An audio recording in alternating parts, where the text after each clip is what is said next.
साथीहरु नमस्कार। हाम्रो यस च्यानल लर्ड कृष्णमा हजुरहरुलाई स्वागत छ। हाम्रो आजको टपिक रहेको छ general concept of residential building construction. यस लेक्चर सिरिज अन्तर्गत हामीहरु रेसिडेन्शियल बिल्डिङको planning, site investigation, name of different element of building, type of building, material used in building construction र प्रिपरेसन अफ म्युनिसिपल म्याप सम्बन्धी हामी विभिन्न कुराहरू छलफल गर्छौं। अब हामी जाउँ प्लानिङमा। साथीहरु, इन्जिनियरिङमा कुनै पनि कामको सुरुवात उक्त योजनाको प्लानिङदेखि सुरु हुन्छ।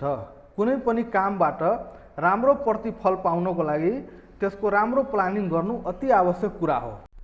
अब बिल्डिङ प्लानिङ के हो भने त्यहाँ भएको विभिन्न युनिटहरूको, घरको विभिन्न युनिटहरूको राम्ररी सिस्टमेटिक तरिकाले कसरी एरेन्ज गर्ने, कोठाहरू कुन ठाउँमा कुन कोठा हुन्छ, कता लिभिङ हल हुन्छ, कता टोयलेट बाथरुम हुन्छ, विभिन्न एलिमेन्टहरू कसरी एरेन्ज गर्ने कि त्यसबाट हामी सबभन्दा राम्रो प्रतिफल पाउन सकौँ त, त्यो कुराहरूलाई योजना बनाउनु नै बिल्डिङ प्लानिङ हो।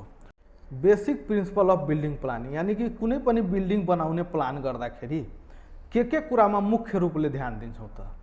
तिनीहरू के हो त? Aspect, prospect, furniture requirement, roominess, grouping, circulation, sanitation, elegance, privacy, flexibility, economy र प्रैक्टिकल कंसिडरेशन। अब यो सबै कुराको बारेमा एक एक गरेर विस्तारमा चर्चा गरौँ साथीहरू।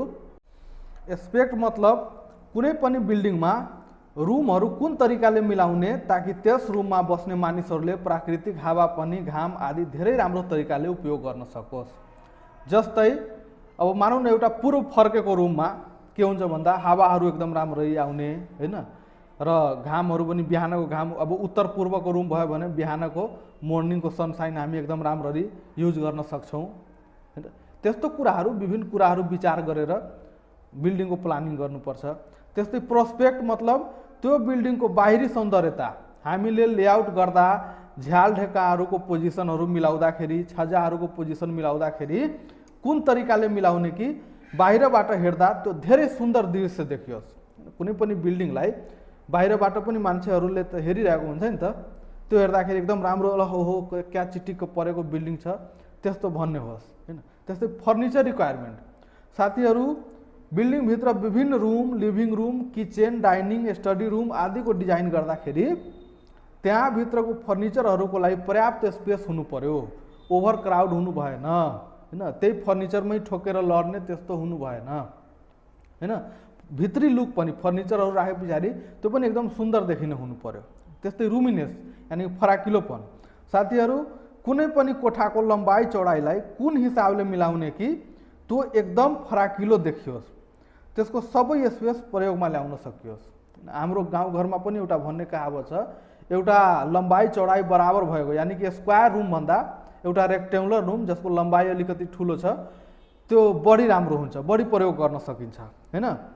अब जस्तै लम्बाइ र चौडाइको रेसियो जुन छ त्यो 1.2 to 1.5 राख्ने, यानी कि लम्बाइ 12 छ भने चौडाइ 10 भयो भने त्यस्तो कोठाहरूको हरेक पार्ट एकदम राम्ररी प्रयोगमा ल्याउन सकिन्छ। र एकदम धेरै पनि लामो बनायो भने त्यो पनि अलि अग्ली देखिने हुन्छ, राम्रो देखिँदैन हैन। त्यो कुराहरू ध्यानमा राखेर डिजाइन गर्नुपर्छ साथीहरू। ग्रुपिङ मतलब बिल्डिङ भित्रका विभिन्न रुमहरू सेटिङ गर्दा कुन हिसाबले मिलाउने कि त्यसले त्यहाँ बस्ने मानिसलाई कम्फोर्टेबल होस्। जस्तै डाइनिङ रुम किचन नजिक हुनु पर्यो हैन, किचनलाई मेन लिभिङ रुमबाट अलिक टाढा राख्दा राम्रो हुन्छ हैन। सबै रुमहरूबाट टोयलेट बाथरुम जानलाई इन्डिपेन्डेन्ट र सेपरेट एक्सेस हुनु पर्यो। जस्तै एउटा रुमबाट अर्को अनि मात्रै जानु त्यस्तो हुनु भएन, सबै रुमबाट जानलाई सेपरेट एक्सेस हुनु पर्यो हैन। त्यस्तै सर्कुलेसन, रुमहरूको बिचमा कनेक्सन र एक तल्लाबाट अर्को तल्लाको कनेक्सनलाई सर्कुलेसन भनिन्छ। रुमहरूको बिचमा होरिजोन्टल सर्कुलेसन र तल्लाहरूको बिचमालाई भर्टिकल सर्कुलेसन भनिन्छ हैन। अब होरिजोन्टल सर्कुलेसनमा के पर्छ त? प्यासेज पर्यो, कोरिडोर पर्यो, हल पर्यो हैन।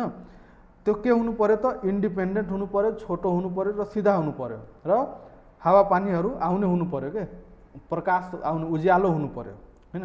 त्यस्तै स्टेयरको डिजाइन गर्दाखेरि हैन उज्यालो बनाउनु पर्यो, त्यसलाई हावा आउने हैन, र त्यसको स्टेयरको चौडाइ हैन र राइजर र ट्रेडको साइजहरू तिनीहरू मिलाएर डिजाइन गर्नु पर्यो। सेनिटेसनमा मात्र टोयलेट, बाथरुम, वास बेसिन, सिङ्क पर्दैन कि ओभरअल बिल्डिङको लाइटिङ, भेन्टिलेसन पनि यसमै पर्छ।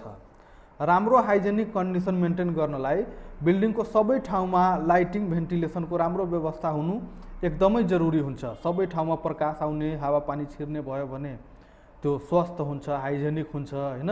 अब एकदम अँध्यारो ठाउँ, हावै नछिर्ने ठाउँमा ब्याक्टेरियाहरू यताउताको पलाउने चान्स धेरै हुन्छ।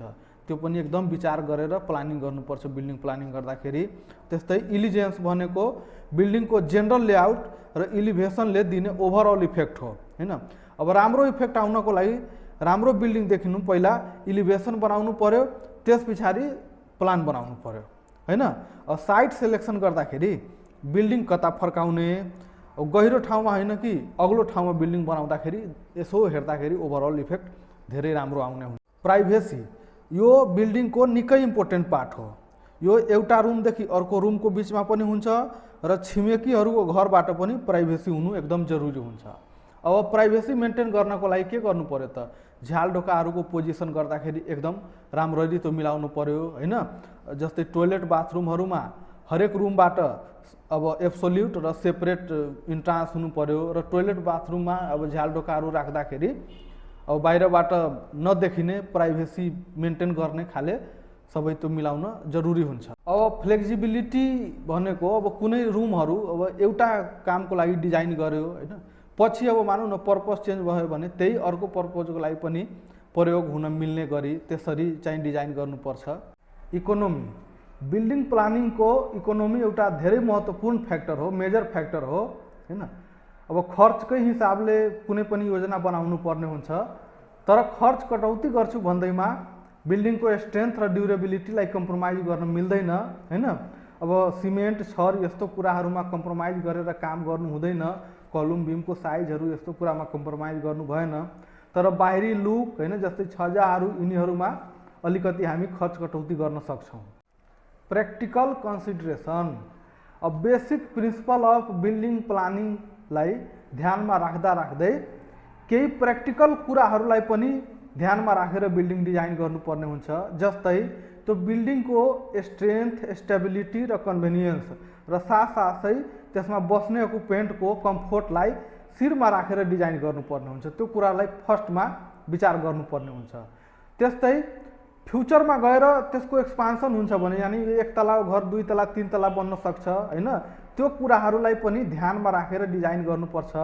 बिल्डिङ डिजाइन गर्दाखेरि त्यो एकदम बलियो, स्ट्रङ र क्यापेबल हुनुपर्छ हैन। कस्तो त अब भुइँचालो, बाढ हैन, अब ठुलो एकदम हावा स्टर्म भन्छ नि आँधी, त्यसबाट बिल्डिङलाई क्षति पुग्नु भएन, त्यो कुराहरू एकदम विचार गरेर डिजाइन गर्नुपर्ने हुन्छ।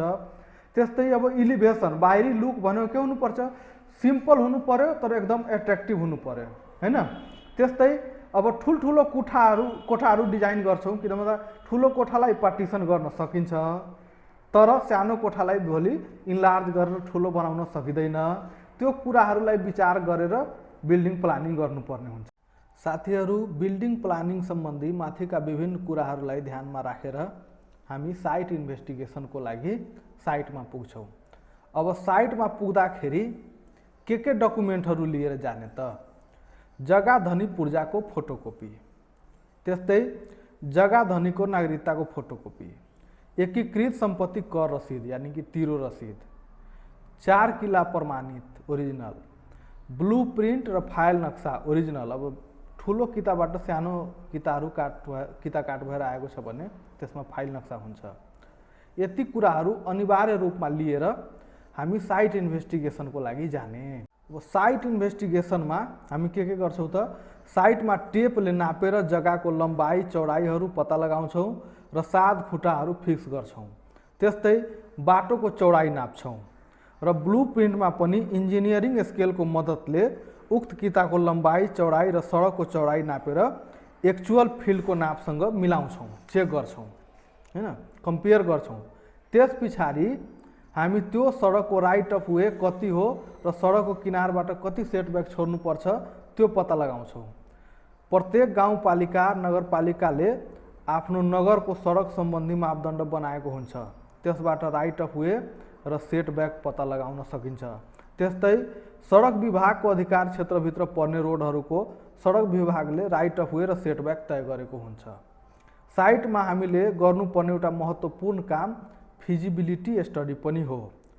साइट सेलेक्सन गर्दा ध्यान दिनुपर्ने कुराहरू के पर्दछ भन्दा जग्गा खोलाको छेउमा बाढी जाने ठाउँमा हुनु भएन, त्यस्तै पानी जम्ने ठाउँ हुनु भएन, पूर्वा माटो भएको ठाउँ हुनु भएन, यानि कि पुरै अर्थ फिलिङ भएकै ठाउँमा त्यो हुनु भएन। नयाँ अर्थ फिलिङ गरेको ठाउँमा पुरै बिल्डिङ नै सेटल भएर जाने यानि धस्ने सम्भावना धेरै भएको हुनाले त्यस्तो ठाउँमा घर बनाउनु हुँदैन। पहिरो जाने ठाउँमा पनि घर बनाउनु हुँदैन। एकदमै भिरालो ठाउँमा 20% भन्दा बढी स्लोप भएको ठाउँमा पनि घर बनाउनु हुँदैन। त्यस्तै भौगर्भिक चिरा परेको ठाउँहरू, ज्वाइन्ट फल्ट भएको ठाउँहरूमा पनि घर बनाउनु हुँदैन। यी कुराहरूको चेक जाँच गरी र जग्गाको नाप जाँच गरेर पछाडि घरको स्वरूप कस्तो हुन्छ त्यसको बारेमा क्लाइन्टसँग छलफल गर्नुपर्ने हुन्छ। जस्तै कति तल्लाको घर बनाउन चाहनुहुन्छ, आरसीसी फ्रेम स्ट्रक्चर पिलरवाला घर बनाउन चाहनुहुन्छ कि लोड बियरिङ यानि कि गारोवाला घर बनाउन चाहनुहुन्छ, कतिवटा कोठा लिभिङ हल राख्ने कि नराख्ने, टोयलेट बाथरुम कतिवटा चाहिन्छ र कतातिर राख्ने, किचन कतापट्टि राख्ने, भर्याङ स्टेयर कतापट्टि राख्ने जस्ता प्रश्नहरू सोध्ने र सकेसम्म वास्तुशास्त्रको पनि ध्यान राखी कोठाहरूको आकार प्रकार र ओरिएन्टेसन मिलाइदिने प्रयास गर्ने। ढोका र झ्याल कुन साइजको राख्ने र काठको बनाउने कि एल्युमिनियम र सिसा भएको प्रयोग गर्ने, इँटा प्रयोग गरेर घर बनाउने कि ढुङ्गा प्रयोग गर्ने, ढोका र झ्यालको डिजाइन कस्तो बनाउन चाहनुहुन्छ, यस्ता विभिन्न प्रश्नहरू सोधी उत्तर पनि टिप्ने र आफूले दिन सक्ने राम्रो सल्लाह सुझाव पनि दिने र क्लाइन्टको चित्त बुझाउने प्रयास गर्ने। यी कुराहरूको क्लियर पिक्चर आइसके पछाडि र घरको आकार प्रकार, रुमको सङ्ख्या, तल्लाको सङ्ख्या, घरको ओरिएन्टेसन, झ्याल ढोकाको आकार प्रकार, घरको बाहिरी लुक आदि फिक्स भइसके पछाडि हाम्रो काम अफिसमा आएर अटोक्याडबाट उक्त बिल्डिङको डिटेल बिल्डिङ ड्रइङ र डिटेल स्ट्रक्चरल ड्रइङ बनाइदिने हुन्छ। Detail architectural and structural building ड्रइङमा के पर्छ भन्दा फर्स्टमा फ्लोर प्लान, अब जस्तै ground floor plan, first floor plan, second floor plan and so on हुन्छ।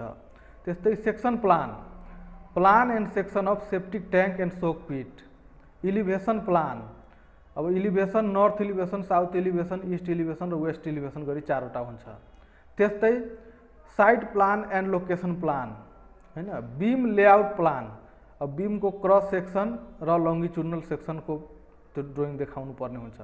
त्यस्तै top and bottom layer reinforcement plan of slab and slab section, त्यस्तै column layout plan, trench plan, column detailing, section of foundation and column, section plan of beam column joint, staircase plan and section, elevation and section of wall with lintel and sill band, lintel and sill band detailing.